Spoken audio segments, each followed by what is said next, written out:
O título dessa apresentação é Qual a razão do êxodo em massa ao protestantismo? Quando o Papa Bento XVI veio ao Brasil em maio passado de 2007, veio manchetes no mundo inteiro que um dos problemas mais críticos ele esperava abordar na América do Sul era o êxodo em massa de católicos para diferentes formas de protestantismo. Na ocasião, os jornais relataram que os ministros protestantes eram em número maior do que padres católicos, de 2 para 1, que a igreja esperava de 300 a 400 mil pessoas para a massa do Papa, para a missa do Papa Bento, e só 16 e só 150 mil pessoas apareceram, isso em Aparecida. E ao mesmo tempo, os protestantes tiveram a procissão, a sua marcha por Jesus e 1,5 milhão de pessoas. Eu acredito que foi Cardeal Hume, na Congregação Sagrada para o Clero, e que disse que na América Sadia havia uma hemorragia dos católicos para o protestantismo. Eu quero abordar agora o que eu acredito ser uma dessas razões para esse êxodo em massa. E também, em relação, quero dar alguma recomendação do que pode ser feito. Quanto às razões, eu vou dar 3, não necessariamente em ordem cronológica. A primeira razão, nós temos que reconhecer que a América do Sul, a América Latina, tem sido como alvo do protestantismo desde o final dos anos 50. O padre John Hardin, um jesuíta americano teólogo, ele participou do Conselho Mundial de Igrejas por volta de 1957, algum tipo de capacidade oficial representando o Vaticano. E nessa reunião, a liderança dentro do Conselho Mundial de Igrejas instou os missionários protestantes que tivessem como alvo a América Latina agressivamente, com uma campanha de proselitismo para conseguir conversões. Agora, o Conselho Mundial de Igrejas sabia muito bem que a América Latina era basicamente católico, e a meta do Conselho Mundial de Igrejas era romper a força da Igreja Católica na América Latina.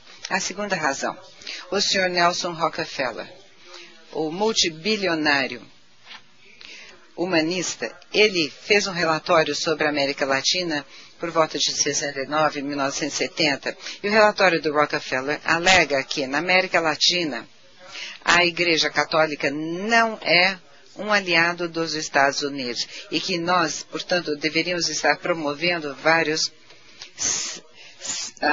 seitas evangélicas não católicas na América Latina. E acreditem em mim, como todos sabem, o Rockefeller era mais do que capaz de fornecer os fundos necessários para espalhar o protestantismo na América Latina. Se quiserem mais informação, falam com o Dr. Robert Hickson, que será um orador amanhã, o Robert Hickson. Com essas duas informações, isso indica que a América Latina era um alvo de uma campanha agressiva, organizada, bem financiada do proselitismo protestante para enfraquecer a Igreja Católica e tirar as almas da verdadeira fé. E o que nos leva à terceira razão, porque essa campanha nunca poderia ter tido sucesso se a Igreja na América do Sul tivesse sido capaz de resistir com força. Se todos os homens da Igreja, clero e leigos, tivessem desvendado a bandeira da Igreja militante e tivesse feito uma campanha contra a reformação.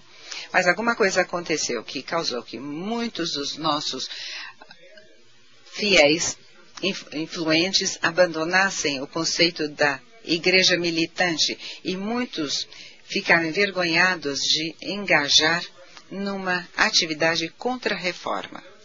E eu sei que isso é verdade, vale para o meu próprio país, nos Estados Unidos.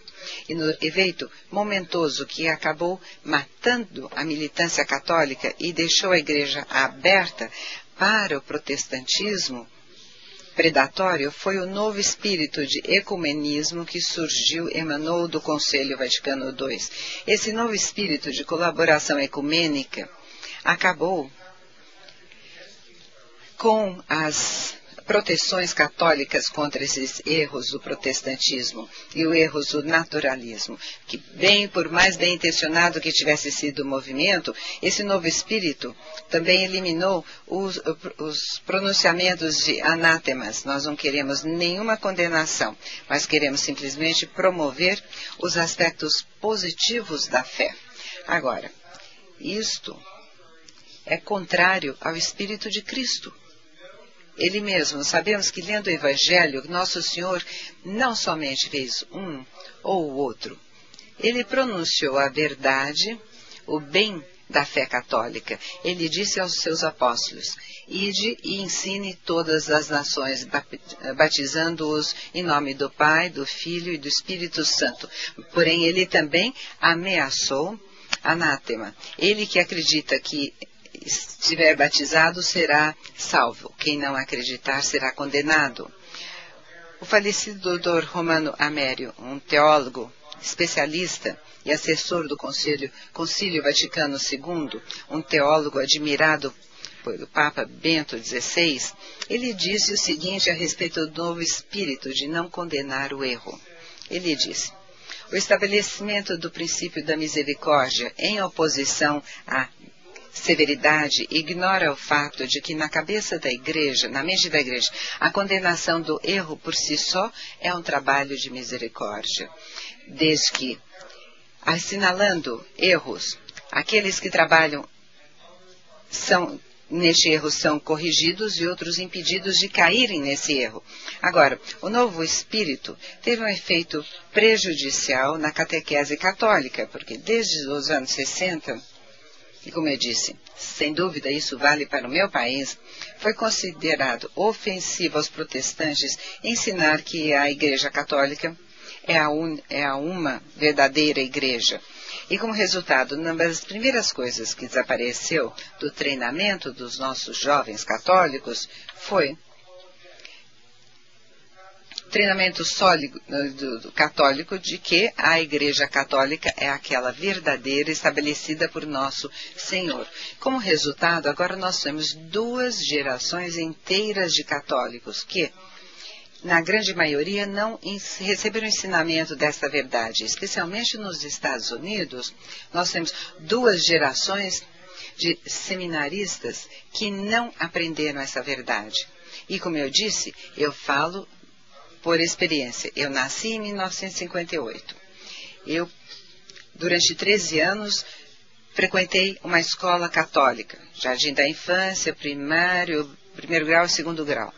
Eu estive na escola durante o concílio e as reformas subsequentes. Eu nunca ouvi falar da apologia católica até eu ter 22 anos de idade. 22. Eu nunca recebi nenhum treinamento na escola católica que a Igreja Católica é a única verdadeira estabelecida pelo nosso Senhor. E eu lamento dizer que se eu tivesse que depender naquilo que eu aprendi em 12 anos de escola católica, eu teria perdido a minha fé há muito tempo atrás.